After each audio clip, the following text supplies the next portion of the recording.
بسم الله الرحمن الرحيم.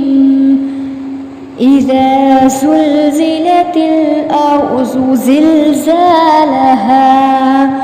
وأخرجت الأرض أثقالها وقال الإنسان ما لها يومئذ تحدث أخبارها بأن ربك أوحى لها يومئذ يصدر الناس أشتاتا ليروا أعمالهم فمن يعمل مثقال ذرة خيرا يره ومن يعمل مثقال ذرة شرا يره.